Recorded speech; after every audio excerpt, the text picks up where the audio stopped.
Good morning, students. I, Dhaval Sangani, welcome you all in Saraswati Group of Education. Students, Standard 7th, Subject English. Chapter number 5. Quality, ગુણવત્તા, જેનો part 1 આપણે last લેક્ચરમાં જોઈ ચૂક્યા છીએ. આજે પાર્ટ 2 નો અભ્યાસ કરવાના છે આપણે. પાર્ટ 2 માં page number 73 to 75. which page? Page number 73 to 75. તો 73 નો લાસ્ટ પેરેગ્રાફ આપણે બાકી છે. પણ આપણે લેક્ચરની બિગિનિંગ કરતા પહેલા લાસ્ટ લેક્ચરમાં જે પણ કંઈ અભ્યાસ કરી ગયા છીએ તેનું ઝડપથી રિકેપ કરી લઈએ.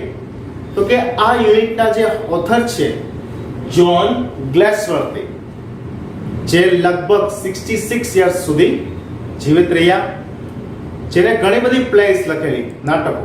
ક્યાં ક્યાં નાટકો? The first and light, skin વગેરે. એનો પરિચય મેળવ્યો હતો. ત્યારબાદ આપણે થોડાક નવા શબ્દો જોયા હતા ગુજરાતી મિનિંગ સાથે. સ્ટોરી, તો સ્ટોરી કેના વિશે છે? તો કે શૂ મેકર, જૂતા બનાવનાર, ચંપલ બૂટ બનાવનાર, બરાબર, જેને આપણે વ્યવસાયકારોની ભાષામાં કહીએ તો કોબલર એટલે મોચી. તો આ શૂ મેકર જે છે એ કોણ હોય છે? કોણ હોય છે વિદ્યાર્થી મિત્રો? કહો જોઈએ મને. મિસ્ટર ગ્લેસ્ટર. ઓથર છે એને નાનપણથી જ જાણતા હોય છે. શા માટે? કારણ કે એના પિતાજી છે એ ત્યાંથી જ ચંપલ બનાવતા હતા, એના શૂઝ બનાવતા હતા. ઓથર ત્યાં જાય છે, એને શરમ અનુભવે છે. શેની શરમ અનુભવે છે? ઓથર શેની શરમ અનુભવે છે કે આ જે શૂમેકર છે એ એના પગ ખેંચી અને પગના તળિયાનું માપ લે છે. તો ત્યારે તેને શરમ અને સંકોચ થાય છે. ત્યારે તે આ શૂમેકરને પૂછે છે કે આવું કરવું જરૂરી છે? ત્યારે શૂમેકર માત્ર હાસ્ય આપે છે. એક વુડન ચેર એટલે કે લાકડાની ચેર ઉપર એને બેસાડે છે અને અપસ્ટેર્સ એટલે કે સીડી ચડી અને એક લેધરનો પીસ લઈને આવે છે. કેવો હોય છે? ગોલ્ડન ગ્રે કલરનો, ગોલ્ડન બ્રાઉન કલરનો એક લેધરનો ટુકડો લઈને આવે છે. ત્યારે લેખક કહે છે કે આ બહુ સરસ ટુકડો છે, ખૂબ જ બ્યુટીફુલ છે. ત્યારબાદ આપણે જોઈએ છીએ કે આ જે દુકાન છે એ દુકાનમાં કોઈ શાઇન બોર્ડ હોતું નથી, મીન્સ કે નિશાની નથી હોતી, કોઈ એડવર્ટાઇઝમેન્ટ નથી હોતી, જાહેરાત નથી હોતી. શું હોય છે? તો માત્ર બે બ્રધર્સનું નામ લખેલું હોય છે અને એક બારીમાં થોડા ઘણા પેર, તૈયાર કરેલા જોડાઓની પેર પડેલી હોય છે. હવે આ બંને બ્રધરો જે ચંપલ બનાવે છે, બૂટ બનાવે છે, એ કોઈ દિવસ ફેલ નથી થતા. એટલે મીન્સ કે કોઈને માપમાં ન બેસતું હોય, ટૂંકા થતા હોય, મોટા પડતા હોય, એવું કાંઈ નહોતું થતું. જે પણ એ બનાવતા એ પરફેક્ટ જ બનાવતા અને એ કોઈ વસ્તુ બનાવીને અગાઉથી ડિસ્પ્લેમાં નહોતા મૂકતા. જેમ જેમ કસ્ટમર ઓર્ડર આપે એ પ્રમાણે તેને શૂઝ બનાવી આપતા. ત્યારબાદ આપણે જોયું કે જ્યારે લેખક છે એ ચેર ઉપર બેસે છે ત્યારે તેને લેધરની સુગંધ આવે છે શ્વાસોમાં અને એ સુગંધ એને ગમે છે. હવે આપણે પેજ નંબર 73 ના લાસ્ટ પેરેગ્રાફથી પેજ નંબર 75 સુધી અભ્યાસ કરવાનો છે. તો તે પહેલા તેના થોડાક ન્યૂ વર્ડ્સને જોઈ લઈએ આપણે. New words. મરમર એટલે ધીમેથી બોલવું. આપણે કહીએ ને કે મનમાં બોલવું. આપણે જ આપણો અવાજ સાંભળી શકીએ અથવા કોઈ આપણાથી બહુ પાસે બેસતું હોય, ક્લોઝલી હોય, તો જ આપણને આપણો અવાજ એને સંભળાય. ફોરગેટ એટલે ભૂલી જવું. ઓકેશન એટલે કે પ્રસંગ, કોઈ પ્રસંગોપાત, કોઈ ક્રેક તૂટી જવું, ભાંગી પડવું. વિથડ્રો એટલે પાછું ખેંચી લેવું. આપણે કહીએ છીએ ને બેંકમાં જાય ત્યારે આપણે વિથડ્રો અને ડિપોઝિટ આ બે શબ્દ સાંભળીએ. ડિપોઝિટ એટલે પૈસા જમા કરવા અને વિથડ્રો એટલે પૈસા પાછા ખેંચવા, મીન્સ કે પૈસા ઉપાડવા. સ્ટેટમેન્ટ એટલે વિધાન. કોઈ વાક્ય આપણે બોલીએ તો એને શું કહેવાય ઇંગ્લિશમાં? સ્ટેટમેન્ટ. ત્યારબાદ છે ફર્મ. એક પેઢીનો શબ્દ છે જેનો મેં ગુજરાતી નથી લખ્યું, માત્ર તમારે ખાલી ઇંગ્લિશ જ જોવાનું છે. ફર્મ. પેન્ટરિંગ એટલે કે ધ્યાનથી જોવું. ઇન્ફિરિયર એટલે નીચલા સ્તરના. કન્ટેમ્પ્ટ એટલે તિરસ્કાર. ફ્રોઝ. આ ફ્રોઝ છે ને મિત્રો, એ ફ્રીજ નો પાસ્ટ ટેન્સ છે. ફ્રીજ એટલે આપણે જેમ બરફ ઠંડો બરફ છે, પાણી છે, એ ફ્રીજની ટ્રેમાં મૂકીએ તો થોડા સમય પછી શું થઈ જાય તો કે બરફ બની જાય. તો ફ્રીજ છે એનું પાસ્ટ ટેન્સ છે ફ્રોઝ, થીજી ગયું, ઓલું થીજવું. બીટર એટલે દુઃખદ. હવે બીટરનો બીજો મતલબ એ થાય છે કડવું, બરોબર. સ્ટ્રગલ એટલે મુશ્કેલી અથવા સંઘર્ષ. સર્કમસ્ટેન્સીસ એટલે પરિસ્થિતિ કેવી છે એના વિશે વાત થાય છે. ઇનઓમ્ડ એટલે મનહૂસ એટલે જો આપણે અંધશ્રદ્ધામાં માનતા હોય ને, સુપરસ્ટિશનમાં, તો કે આ એકાને 3 છીક આવે તો જ બહાર જવાય, બરોબર. ક્યાં જાવ છો એવું ન પૂછાય, સીધ જાવ છો એવું પૂછાય. આ બધી જે આપણી લોક માન્યતા છે એને મનહૂસ, એટલે કે આપણા માટે જો એવું કરીએ તો એ મનહૂસ કહેવાય, એટલે કે એનાથી સારા શકન ન થાય એવું કહેવા માંગે છે. પિયર એટલે ની તરફ. વેન WAN વેન એટલે કમજોર, અને કોઝ એટલે કારણ, જેમ આપણે બોલીએ છીએ બીકોઝ એટલે કારણ કે, BECAUCE બીકોઝ એટલે કારણ કે, એના ઉપરથી છે કોઝ, CAUSE કોઝ એટલે કારણ. Now to move to last paragraph of the page number 73. Then I would murmur, thank you, good morning. જ્યારે લેખક પૂછે છે કે મને આ ચંપલ કેટલા દિવસમાં પાછા મળશે, તો ટુમોરો ફ્રાઇટનાઇટ એટલે કે આવતીકાલથી 14 દિવસ પછી. આપણે ફોર્ટનાઇટનો મતલબ જોયો હતો ને કે 2 પખવાડિયા એટલે કે 2 અઠવાડિયા પછી. અને મારો બ્રધર હોત તો હું એને પૂછીને તને કહે. તો then I would murmur, thank you, good morning, Mr. Gessler, good morning. He would reply, still looking at the leather in his hand. મેં ગુડ મોર્નિંગ અભિવાદન કર્યું ગ્લેસ્ટરને, તો એને પણ મને ગુડ મોર્નિંગ સામે કીધું, પણ એને મારા સામું ન જોયું, પણ એના હાથમાં જે લેધર હતું ને એ લેધર તરફ જ તાકી રહ્યા હતા. And as I moved to the door, અને પછી હું જવા માટે ઊભો થઈ અને ડોર તરફ એટલે કે બહારના દરવાજા તરફ ગયો. I would hear the tip tap of his slippers going up the stairs. અને પછી મેં સાંભળ્યું કે તે સીડી ચડી અને ઉપર ગયા. કઈ રીતે? તો કે એને જે શૂઝ પહેર્યા હતા એનો ટીપ ટેપ એવો લાકડાની સીડીમાં અવાજ આવતો હતો, એટલા માટે. To his dream of boots. શા માટે ઉપર ગયા? કે લેખકના જે સ્વપ્નના બૂટ છે એ બનાવવા માટે તે ઉપર ગયા. Next paragraph, page number 74. I cannot forget that day on which I had occasion to say to him, Mr. Gessler, that last pair of boots cracked, you know. હું એ દિવસ ક્યારેય નહીં ભૂલી શકું જ્યારે મેં એક વખત એક પ્રસંગે મિસ્ટર ગેસ્લરને કીધું કે લાસ્ટ પેર ઓફ બૂટ્સ, કે તમે જે મને છેલ્લી જોડી આપેલી હતી બૂટની એ ક્રેક્ડ એટલે તૂટી ગઈ, યુ નો, તમે જાણો છો. આવું ક્યારેક જ બનતું, આવું ભાગ્યે જ બનતું કે જે આ ગેસ્લર છે એ શૂઝ કે ચંપલ બનાવીને આપતા ને એ તૂટી જતા. આપણે આગલા જ લેક્ચરમાં જોયું હતું કે જે શૂઝ અને સ્લીપર્સ કે ચંપલ બનાવીને આપે છે ને ત્યારે ખૂબ જ લાંબો સમય સુધી ટકે છે, બરોબર. એકવાર તમે અહીંયા જાઓ એટલે તમારે 1-2 વર્ષ સુધી તો અહીંયા જવું જ ન પડે, એટલું એનું કામ છે એ પરફેક્ટ હોય છે.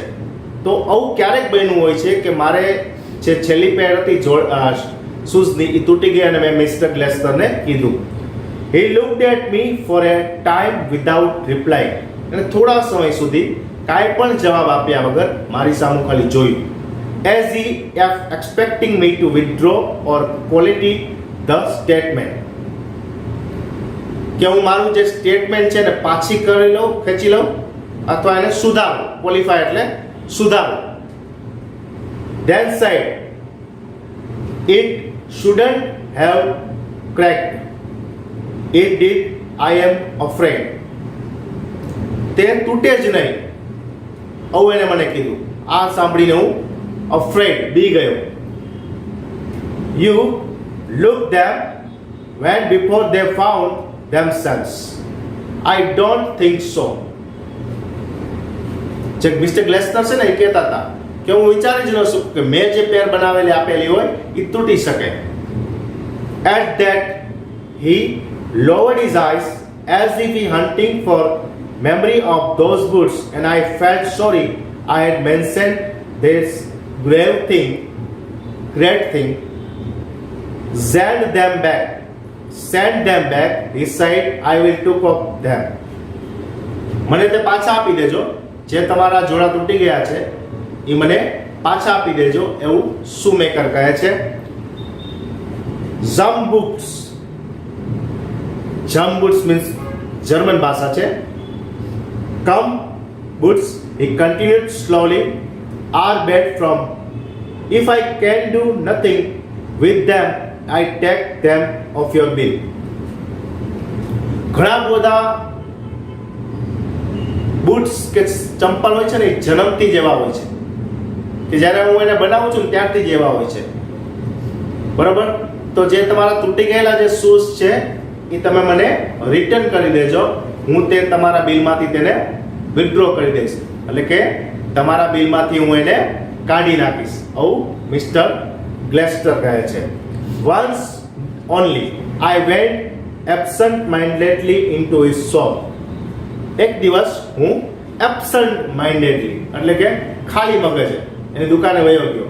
And pair of boots bought in an emergency. શું કામે? મારે ઇમરજન્સી હતી અને એક જોડાની ખરીદી કરવી હતી, એક પેરની ખરીદી કરવી હતી. At some large firm.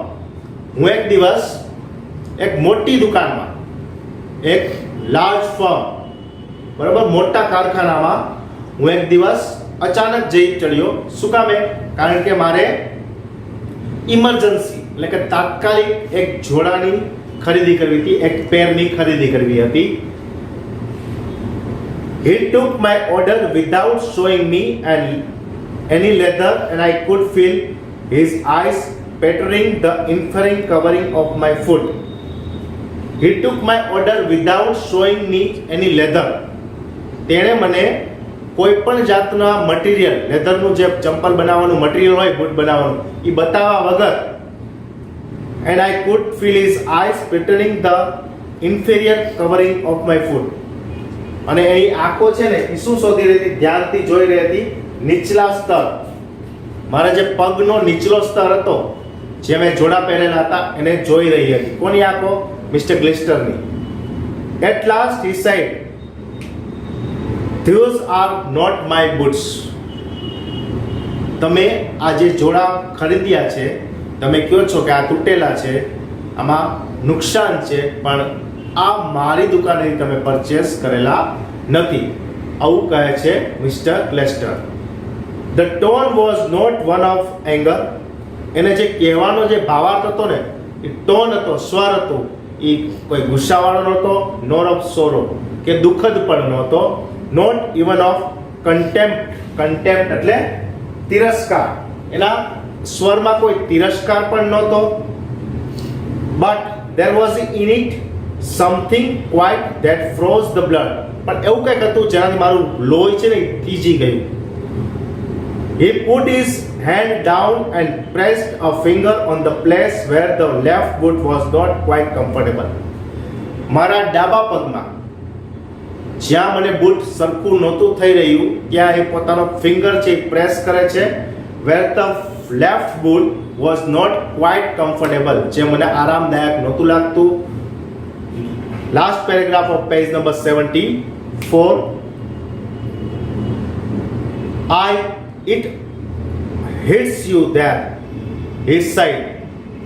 તમને આ ઈજા થાય છે ખરું ને? તે મને પૂછે છે.